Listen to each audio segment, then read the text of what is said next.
Hi guys வணக்கம். SSC stenographer 2026ஓட exam date release பண்ணிட்டாங்க. It is from 9th to 12th September வரைக்கும். நமக்கு ரொம்ப கம்மியான டைம் தான் இருக்குது. இந்த ஷார்ட் பீரியட் ஆஃப் டைமை எப்படி எஃபிஷியண்ட்டாக யூஸ் பண்ணிவிட்டு இந்த எக்ஸாமில் நல்ல அட்டெம்ப்ட் கொடுக்கலாம் அப்படிங்கிறத தான் இந்த வீடியோவில் பார்க்க போகிறோம்.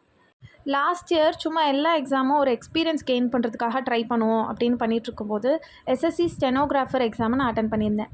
தேங்க்ஃபுல்லி அதில் நான் ப்ரிலிம்ஸ் கிளியர் பண்ணிட்டேன். பட் அப்போ எனக்கு ஷார்ட் டைம் தெரியாது. ஸோ இருந்த கொஞ்சம் டைமில் ஸ்கில் டெஸ்ட்டுக்கு ப்ரிப்பேர் பண்ணிவிட்டு ட்ரை பண்ணேன். ஆனால் என்னால் அதில் கிளியர் பண்ண ரியலைஸ்ட் மற்ற எக்ஸாம்ஸ் கம்பேர் பண்ணும்போது ஸ்டெனோகிராஃபர் ஒரு ஈஸியாக அச்சீவபிளான ஒரு கோல் அப்படின்னு. ஸோ நார்மலாக எஸ்எஸ்சி படிச்சுட்ருக்கவங்க எல்லாருமே இந்த ஸ்டெனோ எக்ஸாமை கண்டிப்பாக ட்ரை பண்ணலாம். எஸ்எஸ்சி அப்படின்னாலே மேக்ஸ் நிறைய தெரிஞ்சுருக்கணும், ஆப்டிடியூட் நல்லா அட்டென்ட் பண்ணணும், இப்படிலாம் இருக்கும். பட் இந்த எக்ஸாமுக்கு ஆப்டிடியூடே இல்லை. Only English, general studies and reasoning மட்டும்தான். இந்த ஸ்டெனோ எக்ஸாம் மொத்தம் 200 மார்க்ஸ்க்கு நீங்கள் 200 கொஷின்ஸ் அட்டன் பண்ணணும். ஒரு கொஷினுக்கு 1 மார்க். இதில் நமக்கு 3 செக்ஷன்ஸ் மட்டும்தான்: reasoning, general awareness and English. இங்கிலீஷ்க்கு மற்ற எக்ஸாமை விட நம்ம நிறைய இம்பார்ட்டன்ஸ் கொடுக்கணும். ஏன் அப்படின்னா இங்கிலீஷ் மொத்தம் 100 கொஷின்ஸ் நமக்கு கேட்பாங்க 100 மார்க்ஸ்க்கு. டோட்டலாக 1 hour இங்கிலீஷ்க்கே நமக்கு போயிடும். ஸோ செக்ஷனல் டைமிங் இன்ட்ரடியூஸ் பண்ணியிருக்கனால 30 minutes ரீசனிங்க்கு, 30 minutes general awareness and 1 hour for English. So ரீசனிங்கும் இங்கிலீஷ்க்கும் நம்ம நிறைய இம்பார்ட்டன்ஸ் கொடுக்கணும். ஏன் அப்படின்னா ரீசனிங் நமக்கு ஈஸியான சப்ஜெக்ட் அப்படின்னு நமக்கு தோணும். பட் இங்கே செக்ஷனல் டைமர் இன்ட்ரடியூஸ் பண்ணியிருக்கிறதுனால மொத்தம் 50 கொஷின்ஸை 30 minutesல நம்ம அட்டென்ட் பண்ணுற மாதிரி இருக்கும். ரொம்ப சிஜிஎல் அளவுக்கு இல்லாமல் இது கொஞ்சம் நிறைய டைம் கன்சியூமிங் இருக்கிற மாதிரி. இந்த பேட்டர்ன்ஸ், கேலண்டர், ஷேப்ஸ் என்றது இந்த மாதிரி நிறையா கேட்பாங்க. ஸோ நமக்கு டைம் கன்சியூமிங் பண்ணுற மாதிரி இருக்கும். ஸோ நம்ம நிறையா கான்சன்ட்ரேட் பண்ணோம் ரீசனிங்க்கு. தென் இங்கிலீஷ் நமக்கு மொத்தமாக 100 மார்க்ஸ் இங்கிலீஷில் தான் இருக்குது.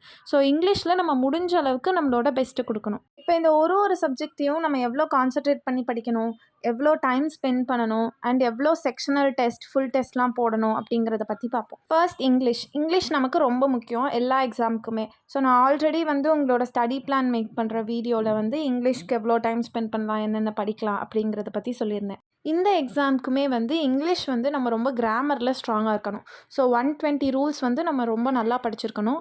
ஸோ இங்கிலீஷ் 100 மார்க்ஸ்னால நிறையா இம்பார்ட்டன்ஸ் கொடுக்கணும். இன்னும் கொஞ்சம் ஒரு 12 to 13 டேஸ்க்குள்ளே நம்ம பிளாக் புக் முடிஞ்ச அளவுக்கு ரிவைஸ் பண்ணியிருக்கணும். தென் பிளாக் புக் ஆப் இருக்குது. ஸோ அதில் உங்களால் ஃபுல்லாக புக்கெல்லாம் திருப்பி படிக்க முடியாது அப்படின்னு நினச்சிங்கன்னா பிளாக் புக் ஆப்பில் வெக்காப்ஸ் எவ்வளோ வேணாலும் நீங்கள் டெஸ்ட் போட்டுக்கலாம். ஸோ நிறைய டெஸ்ட் ஆல்ஃபபெட்டிக் வைஸ்லேயே அவைலபிளாக இருக்கும். ஸோ அப்படி நீங்கள் டெஸ்ட் போட்டு ரிவைஸ் பண்ணிக்கலாம். தென் ஸ்டெனோக்கு செக்ஷனல் டெஸ்ட் இங்கிலீஷில் ரொம்ப இம்பார்ட்டண்ட். ஏன் அப்படின்னா நம்ம சிஜிஎல்ல 15 minutes தான் டக்குன்னு முடிச்சுருவோம். இதில் 100 கொஷின்ஸ் இருக்கும். 1 hour வரைக்கும் டைம் இருக்குங்கிறதுனால நிறைய காம்ப்ரிஹென்ஷன் வரும். நிறைய கொஷின்ஸ் ரொம்ப ரீட் பண்ணி நம்ம அட்டன் பண்ணுற மாதிரி இருக்கும். ஸோ நமக்கு அட்டன் பண்ண வந்துகிட்டே இருக்கும், எப்படா முடியுங்கிற மாதிரி. அந்த மாதிரி ப்ராக்டிஸ் நம்ம பண்ணிக்கிட்டால் தான் எக்ஸாமில் நம்ம கான்சன்ட்ரேட்டடாக போட முடியும். ஸோ எவ்வளோ முடியுதோ அந்தளவுக்கு செக்ஷனல் டெஸ்ட் போட்டு ப்ராக்டிஸ் பண்ணிக்கோங்க. But the same time sectional test போட்டால் ரிவ்யூ பார்க்காம அடுத்த டெஸ்ட்டு போடக்கூடாது. அதுலேயும் ரொம்ப ஸ்ட்ராங்காக இருங்க. எதையும் ரொம்ப புதுசாக படிக்காமல் முடிஞ்ச அளவுக்கு படித்த கிராமர் ரூல்ஸ், படித்த வெக்காப்ஸ் எல்லாத்தையும் நல்லா ரிவைஸ் பண்ணிவிட்டு செக்ஷனல் டெஸ்ட் போட்டு உங்களோட மார்க்கை இம்ப்ரூவ் பண்ணிகிட்டே இருங்க. இஃப் யூ ஆர் ஆல்ரெடி பேசிக் கொஞ்சம் செட் ஆகிருந்தீங்கன்னா உங்களுக்கு இது கொஞ்சம் ஈஸியாகவே இருக்கும் இந்த ப்ராசஸ். ஸோ நமக்கு டைம் ரொம்ப கம்மியாக இருக்குது அப்படிங்கிறதுனால இருக்கிற டைமில் நம்ம இதில் இங்கிலீஷில் நிறைய டைம் ஸ்பெண்ட் பண்ணுற மாதிரி இருக்கும். நெக்ஸ்ட்டு ரீசனிங் மொத்தம் 50 கொஷின்ஸ் நம்ம 30 minutesல அட்டென்ட் பண்ணுற மாதிரி இருக்கும். இந்த ஸ்டெனோகிராஃபர் எக்ஸாமில் இருக்கிற ரீசனிங் மற்ற எக்ஸாம்ஸை விட கொஞ்சம் டைம் கன்சியூமிங்காக இருக்கிற மாதிரி எனக்கு ஃபீல் ஆச்சு.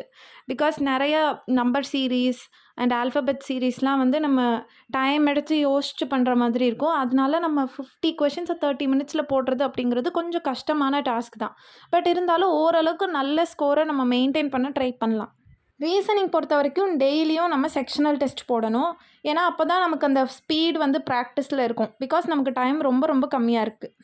ஜென்ரல் அவேர்னஸ் பொறுத்த வரைக்கும் இதுக்கப்புறம் புதுசாக கரண்ட் அஃபேர்ஸோ ஸ்டாட்டிக் ஜிகேவோ எதுவுமே புதுசாக படிக்க வேண்டாம். ஆல்ரெடி நம்ம படித்த இம்பார்ட்டண்ட்டான ஹிஸ்ட்ரி, ஜியாகிரஃபி, பாலிட்டி மாதிரியான சப்ஜெக்ட்ஸில் இருக்கிற டாபிக்ஸ்லாம் ரிவைஸ் பண்ணிக்கிட்டே இருந்தால் போதும். அது போக ஸ்டாட்டிக் ஜிகேவும் நம்ம ரிவைஸ் பண்ணிகிட்டே இருக்கணும். தென் ஃபுல் டெஸ்ட் போட்டு ரிவ்யூ பார்த்துட்டு அந்த கான்செப்ட்ஸ்லாம் நல்லா படிச்சுக்கலாம். இந்த 12 to 15 டேஸ்க்குள்ளே முடிஞ்ச அளவுக்கு ஒரு 6-7 ஃபுல் டெஸ்ட் ஆச்சு நம்ம போட்டு ரிவ்யூவும் பார்த்துருக்கணும். ஸோ இங்கிலீஷ் ஒரு 2 டேஸ்க்கு ஒன்ஸ் போட்டிருக்கணும். ஒரு 3 to 4 டேஸ் உங்களால் எவ்வளோ ரிவ்யூ பார்க்க முடியுமோ அதுக்கேற்ற மாதிரி ஒரு ஃபுல் டெஸ்ட்டும் போட்டிருக்கணும். அப்போ தான் நம்மளோட ஸ்கோரை நம்மளால் இம்ப்ரூவ் பண்ண முடியும், ட்ராக் பண்ண முடியும். ஸோ இவ்வளோ நாள் எப்படி இருந்திருந்தாலும் பரவாயில்ல, இனிமேல் இருக்கிற கொஞ்சம் டேஸை நீங்கள் எஃபிஷியண்ட்டாக யூஸ் பண்ணாலே இந்த எக்ஸாம் கண்டிப்பாக கிளியர் பண்ண முடியும். இது போல் யூஸ்ஃபுல்லான இன்ஃபர்மேஷனுக்கு சப்ஸ்கிரைப் பண்ணிக்கோங்க. நன்றி.